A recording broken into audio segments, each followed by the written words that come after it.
Baruch Hashem, it is day number 270 of our daily study of Rambam, Sefer, HaMitzvos. And in the 3 chapters a day study track of Mishnah Torah, we're continuing in Hilchos Mechira, the laws of buying and selling, chapters 22, 23, 24. And our mitzvah today is a repeat from yesterday.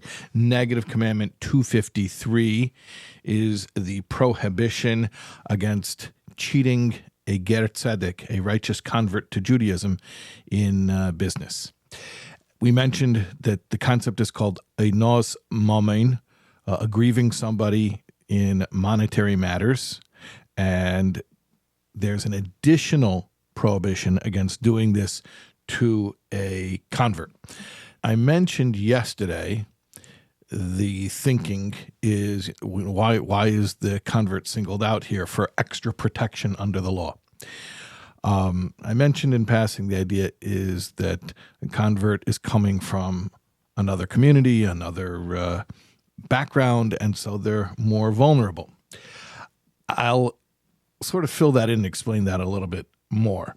The verse that this prohibition comes from is Shais Chof Beis Chof. That's the book of Exodus, chapter 22, verse 20, where it says, Veger, a stranger, meaning someone who has become Jewish, Loi Saine, do not, we're translating that word as do not aggrieve him, do not distress him, cause him trouble, don't bother him, abuse him, mistreat him.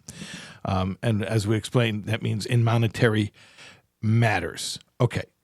On this verse, Shmos Chav Beis Chav, Exodus 22:20, there is a commentary from the Chizkuni.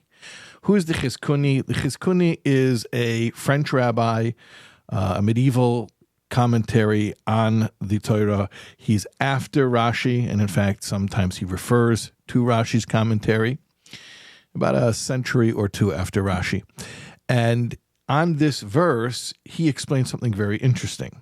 He says, precisely because the ger did not grow up in Jewish society, he would be unfamiliar with Jewish monetary laws.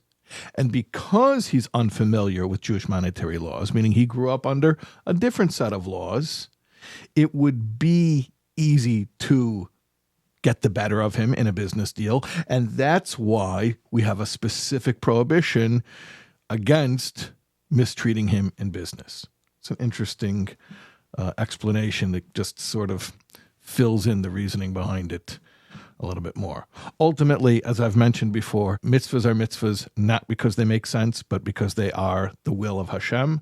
But wherever we can appreciate the aspect of a mitzvah which also makes sense to us, we endeavor to do so. Okay, that's our mitzvah for today, just that one mitzvah, and we will see you again for more tomorrow, God willing.